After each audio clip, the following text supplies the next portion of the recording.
Здравствуйте! Сегодня мы будем ставить стразы холодной фиксации. Я вам расскажу о том, как правильно и чем их ставить. Мы будем сегодня использовать клей Супермомент гель и клей P7000. Стразы я выбрала, которые у нас будут, скорее всего, на изделии. Вот такие ярко-бирюзовые стразы. Мы еще подумаем по поводу цвета, пока просто подбираем. Ну и, естественно, стразы АБ – это основные стразы, которые дают максимальный блеск на изделии. Для того, чтобы было удобно устанавливать стразы, вам нужно какое-нибудь приспособление. Мы используем деревянную палочку. На конце у нее сейчас пластилин. Такой самый простой, не современный, который не липнет к рукам, да, а обычный такой советский пластилин. Давайте начнем. Начнем мы, наверное, с голубых. Я пока стразы АБ уберу в сторону, чтобы они мне не мешались. Попробуем мы сначала, наверное, клей B7000. У него такая резиновая основа, ну то есть визуально, да, при высыхании он получается как резинка, как силикон. Довольно-таки крепко стразы на него стоят, но не идеально крепко. Но при этом плюс у него большой в том, что он сохраняет растяжение ткани. И стразы от него не мутнеют. Очень удобный носик, то есть удобно контролировать каплю клея, но довольно-таки такой грязный в работе, поэтому я буду пользоваться дополнительной тряпочкой, чтобы вытирать излишки клея, которые остаются в работе.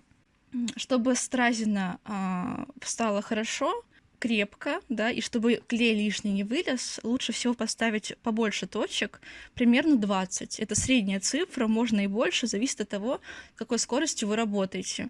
Но ставить 3-5 капель, а потом ставить на них стразы, это плохая идея, потому что клей еще не подсохнет, скорее всего, он будет еще жидковат, вылезет в процессе установки стразы, и потом останется при высыхании, его сложно будет снять.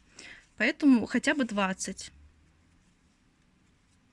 Начально вытираю носик, да, чтобы убрать лишний высохший клей, который помешает нам работать. Очень удобная у него крышечка с иголкой. Вот. Они часто теряются, поэтому если у вас клей уже закончился, лучше их не выбрасывайте, пригодятся. Так. Если тюбик совсем новый, можно даже не давить, просто наклонить его, и капелька упадет. Если тюбиком уже пользовались, то лучше немножко надавить. Каждый раз после каждой капли лучше вытирать носик и вот таким вот образом убирать ниточку, которая остается после клея. Ниточка в любом случае останется. Скорее всего, какая-нибудь она упадет, их там будет не одна, а несколько. Не пугайтесь, после полного высыхания этого клея она легко снимется, как тоненькая резиночка такая.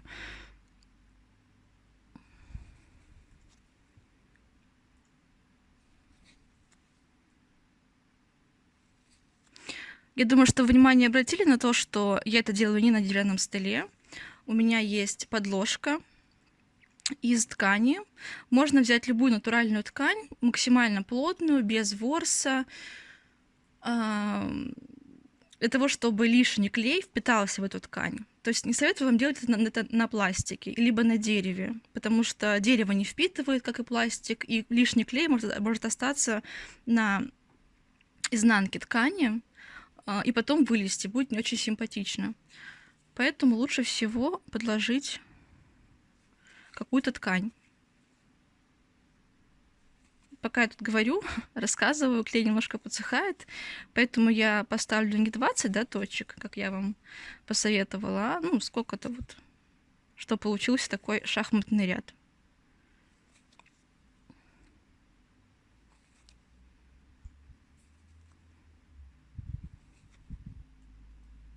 Ой-ой-ой.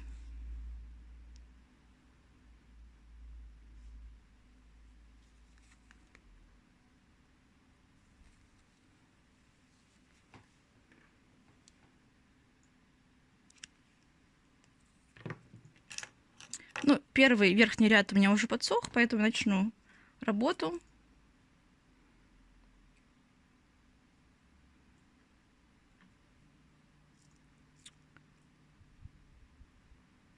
Лучше всего не прижимать в начале работы стразы к клею, да, так сильно плотно. Он очень сильно подсох, и, скорее всего, жидковатый может вылезти. Пока просто ставим, он уже приклеивается, уже зафиксирован, но примерно через час-два лучше еще придавить стразы книжкой, можно пальцами, неважно чем, чтобы вот уже подсохший клей, но не высохший до конца, распределился по дну стразы, и тогда страза будет максимально хорошо зафиксирована.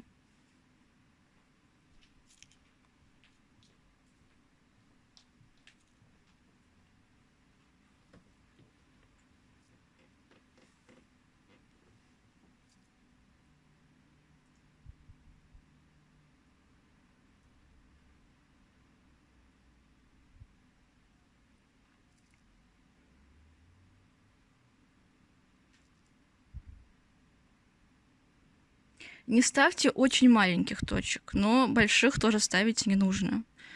Как бы, чтобы вам было понятно, какого размера должна быть капля, вот очень сложно это на видео объяснить, просто попробуйте, сделайте себе образец, попробуйте поставить маленькую точку, потом большую точку, да, среднюю точку, поставьте стразы, пусть они сутки полежат, вы попробуйте снять, вам будет видно, если у вас большая была поставлена точка и клей лишний вылез, будет некрасиво, вы это заметите. Если слишком маленькая, то стразы будут сыпаться. Ну, как бы они прям не будут сыпаться, они будут стоять, но если вы их поковыряете ногтем, то они, скорее всего, снимутся. Вот. То есть идеально, когда клей остался под стразы, то есть он не вылез, и при этом он заполняет все пространство, что не к чему ногтем подцепиться, да, и стразина будет очень крепко на изделии стоять. Сейчас я вам расскажу про клей Момент, Супергель. Этот клей, он оказался таким самым удобным моментом. Его самый большой, огромный плюс в том, что стразы стоят очень крепко. То есть снять их только если, порвав ткань, можно. Но и минусы тоже есть. Во-первых, теряется растяжение ткани. Если мы поставим 5000 страз на маленькое небольшое изделие, да, там на маленького ребенка сшитое, и поставим все стразы на этот клей, изделие будет хуже тянуться. Вот, поэтому мы делаем такой микс. То есть мы используем и такой клей, и такой. Момент, конечно, реже и не всегда. В каких-то случаях он просто необходим. Например, если у нас крашеная сетка, да, на рукавах, допустим, да, либо юбочка. И при использовании платья стразы могут отлетать с сетки, если их поставить на B7000. Потому что, ну, в принципе, на сетке стразы стоят хуже. Особенно если мы сетку покрасили, на ней образовалась пленка, которая не дает проникнуть клею в ткань. Вообще, в принципе, на сетке стразы стоят неплохо, да, на обычной сетке, потому что у сетки есть ячейки, клей проникает сквозь них, остается на изнанке ткани, и стразина стоит еще лучше, да, чем на бифлексе. Но сетка, она более гладкий материал, и клей не тут захватиться, то есть стразину легче снять. Она неплохо стоит, но если ковырять ее ногтями, она снимется. Вот. Как я уже говорила, с супермоментом, гелем, стоят стразы очень хорошо. Вот. Но минус у него, конечно, огромный есть. Это риск того, что стразы будут мутные. Если поставить большую каплю, и капля клея испачкает стразину, то она моментально помутнеет. Чем потом бы вы ее не протирали, ацетоном, там, водой, неважно, клей уже не снять никак. Ну и в работе он неудобный, да, сами, наверное, пробовали клеить там детские игрушки, когда пальцы все в клею, и потом только ногтями их можно или зубами отгрызть. Клей сразу вылезает. Лучше первый вот этот вот вылезший комочек клея убрать. Ставим в данной ситуации максимум 3 точки. Совсем маленьким, просто касаемся носиком клея к ткани. Времени у нас очень немного. Если уже к стразина не клеится, значит он подсох. То есть для вас это такой признак того, что вот сейчас как у меня получилось, да, стразы посыпались, я как-то долго соображала, и мне не получилось поставить 3 точки. Я на это же место ставлю такую же маленькую точку.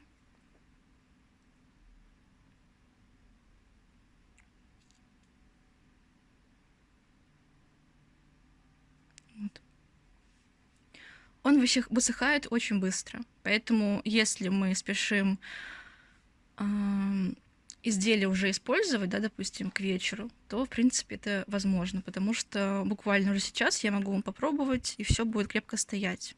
В отличие от B7000, потому что здесь ему необходимы сутки подсохнуть, да, потом нужно будет снять еще вот эти вот усики, которые остаются после него. Если мы сразу же будем использовать изделие, на котором стоят стразы, клей B7000, то плохая идея, потому что все склеится, они отлетят, могут даже вниз немножко так вот как спуститься. Ну, лучше не рисковать. Поэтому, если вы спешите, есть еще способ горячей фиксации, который тоже моментально подсыхает, и я вам сейчас про него расскажу. Продолжаем наш урок. Сейчас мы поставим стразы горячей фиксации. Для этого мы используем вот такую вот блиницу. Это самая простая блиница, купленная в обычном магазине техники. Главное, чтобы у нее было тефлоновое покрытие, чтобы потом лишний клей, который вот останется, да, после стразирования, легко мог сняться. Если мы только начинаем свою работу, у нас пока еще холодная наша блинница, сковородка, как ее назвать, вот, можно прям так высыпать стразы горячей фиксации, да, то есть холодный у нас не подогреется. Должен быть клей на подложке. Вот, и пинцетиком удобнее на самом деле, если у него не острые кончики, мы переворачиваем стразы, оставляя между ними какое-то небольшое расстояние, то есть не впритык, потому что во время длительной работы сковородка не любит вообще, в принципе, это дело начинает немножко подергиваться. Ну, какие-то там действия у нее происходят внутри. Она немножко двигается, и стразы двигаются вместе с ней. То есть они приближаются друг к другу, и при этом начинают склеиваться. Это не очень удобно. Поэтому делаем раскладку страз вот с таким вот расстоянием. Я советую выкладывать небольшую кучку, то есть не целиком полностью забить сковородку стразами, да, по одной простой причине. Клей начинает перегорать и сворачиваться. Те стразы, на которых клей сильно потемнел, стал таким коричневым, значит, он уже перегоревший. Их лучше не ставить, они будут хуже стоять. Поэтому выкладывайте небольшими группами, вот, чтобы клей сохранил свои свойства клеевые. Все хорошо и качественно встало, приклеилось. Если же вы уже выложили, да, простразировали, и у вас горячая сковородка, то просто выкладываем, ну, откуда-то из мисочки по одной штучке, клеим вверх. То есть мы уже не высыпаем, чтобы клей не коснулся горячей поверхности, иначе он сразу нагреется и приклеится. Ну, то есть уже не к изделию, а к сковородке, да, к вашей. Если у вас нету блинницы и нет возможности ее приобрести, то здесь подойдет обычный утюг. Это, конечно, не очень удобно. То есть утюг тоже можно просто перевернуть, да, с самим утюгом, но вот горячей частью вверх, подставить что-то, чтобы он ровно стоял, и также на него выкладывать стразы. В принципе, это работает, мы пробовали, но просто неудобно. Во-первых, утюг будет испорчен. Попавший клей на поверхность утюга уже сложно снять, и он травмирует сам утюг, и потом в глажке он уже вряд ли пригодится вам. Вот. Но если есть какой-нибудь старенький, то почему бы и нет. Все, мы выложили стразы, включаем нашу чудную сковородку.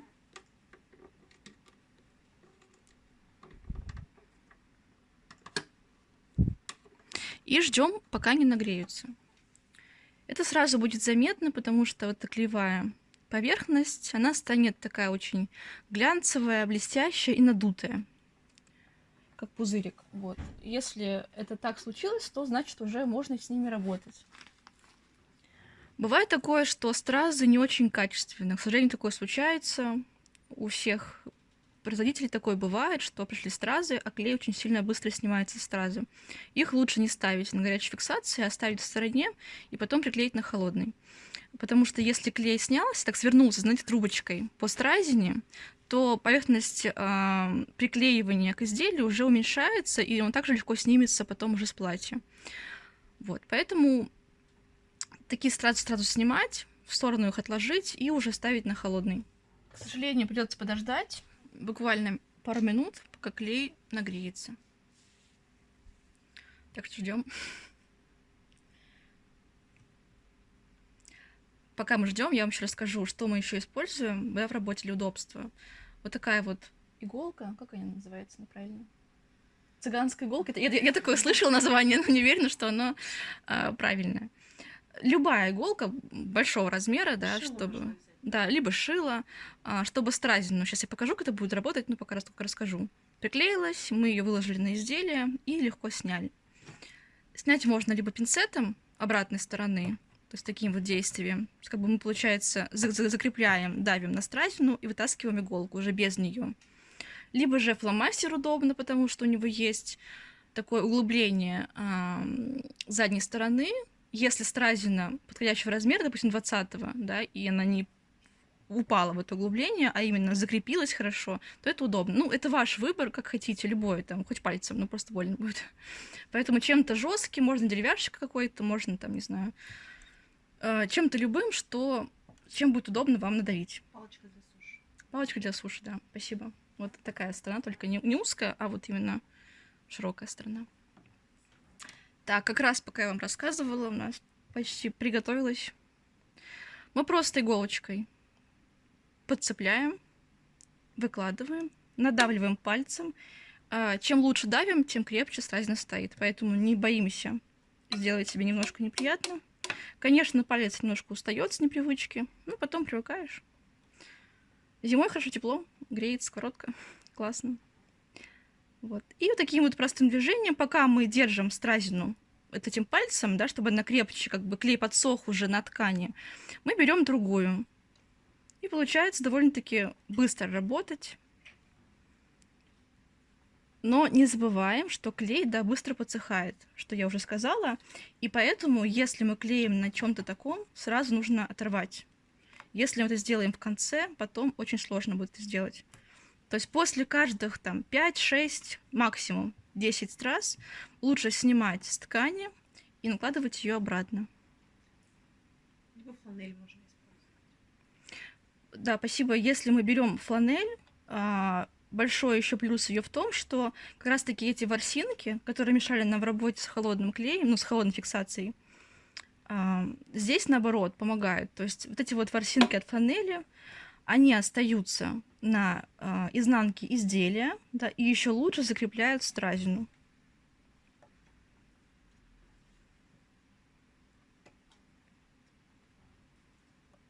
Не советую брать бумагу. Бумага как раз-таки наоборот, она, конечно, приклеится, и фиксация будет более крепкая, но это просто будет видно.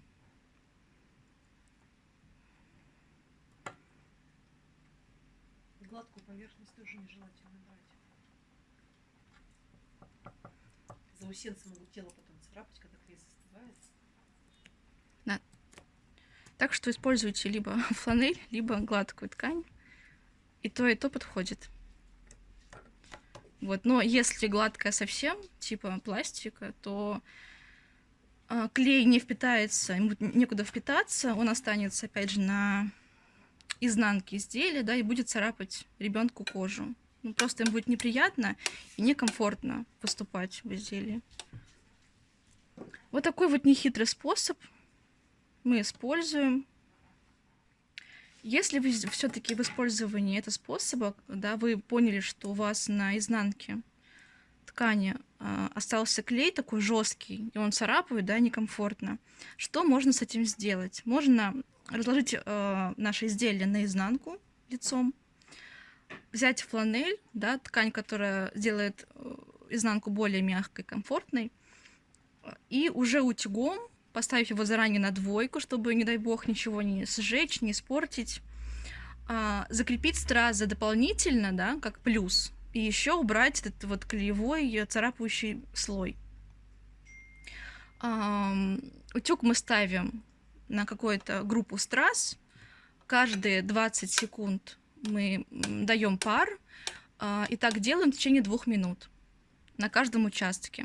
Тогда стразы вообще будут очень крепко стоять, и крепко даже на сетке, которая покрашена, на простой сетке, на бифлексе, на любом материале.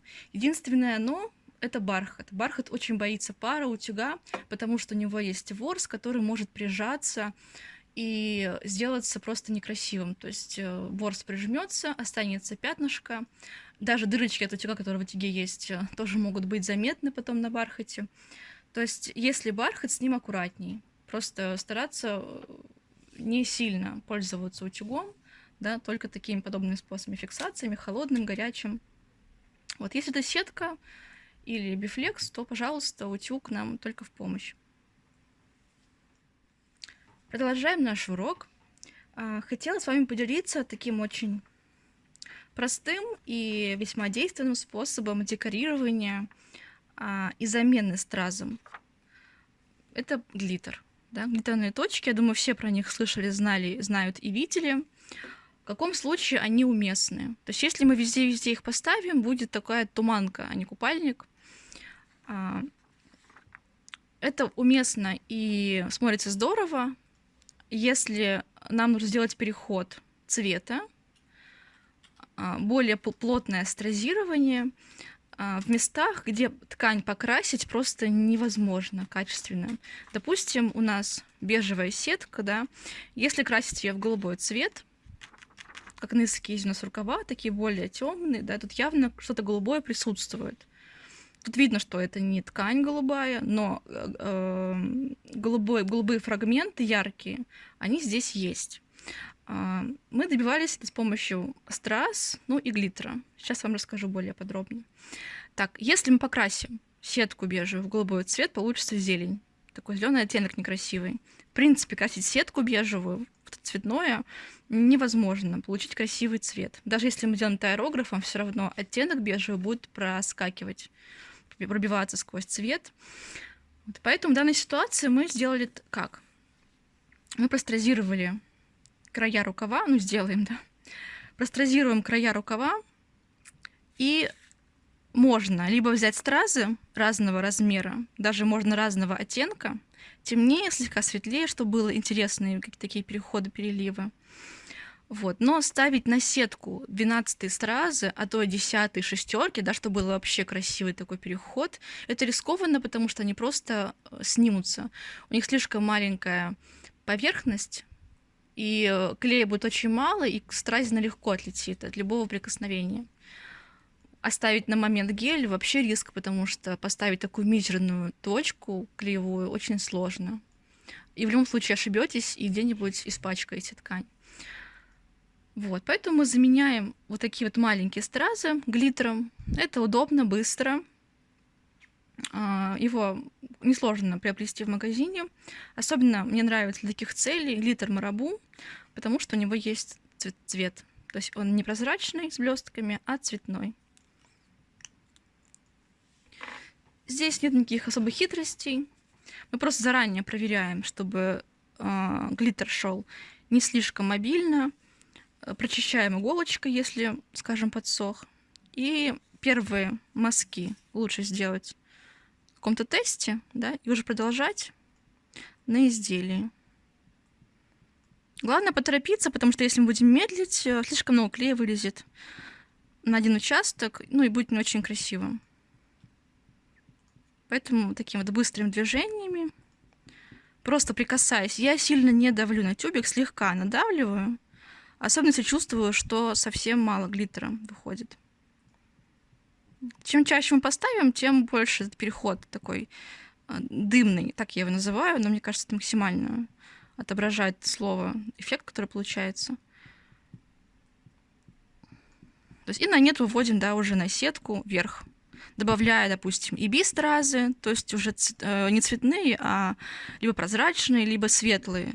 того, чтобы переход все-таки присутствовал. При подсыхании он становится ярче. Сейчас такой немножко бледненький. Глиттер высыхает не за минуту, ему нужно для этого хотя бы минут 10. Либо же можно феном, да, если мы спешим подсушить. Если вы для работы выберете не марабу, а нерхау, да, где прозрачный клей и только блестки, он будет смотреться ярче. Вот. Но идеально подобрать цвет будет сложно, потому что там не очень большая палитра цвета. Пока у нас подсыхает глиттер, давайте еще поговорим о том, что случаются какие-то ситуации, да, когда, о боже мой, например, у меня остался клей на ткани. Вы там случайно работали, лишнее капнули. Что нам делать в такой ситуации? Да? Это у всех бывает, нет ничего страшного, почти все можно исправить. Допустим, вы так... Или вы просто тюбик оставили случайно около ткани, он вытек, да, и испачкали. Если это случилось с клеем B7000, это не страшно. Он легко снимается. Он такой, как резинка, знаете, отрывается, да, и за собой не снимает ни краску, особо не травмирует ткань. То есть в этой ситуации с ним было бы удобнее работать. Но если же все-таки у вас вытек момент гель, то он помутнеет, ткань на этом месте станет жесткой. В общем, уже как бы, гораздо хуже будет ситуация. Но все можно исправить, как я уже говорила. Для этого нам помощником будет ацетон технический. Вот. Он, в принципе, все убирает, но если это крашеная ткань, то он уберет и краску.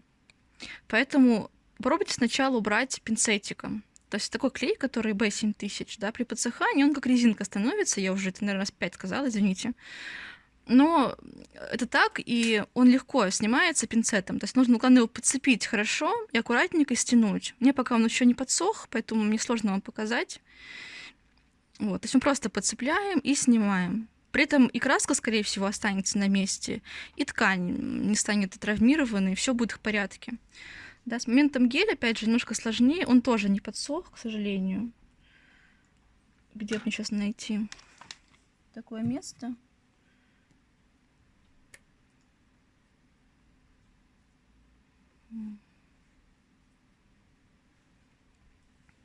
Давайте я вам просто, наверное, сейчас покажу, как работать вообще правильно, да, чтобы не травмировать изделие, не испортить его еще больше.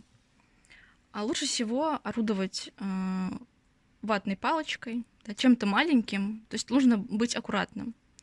Потому что если мы выльем ацетон в большом количестве, он расплывется, да, это краска, которая расплывется, будет большое пятно. Поэтому, если мы хотим снять, мы аккуратненько смачиваем ватную палочку в ацетоне. Давайте это сейчас уберем сразу.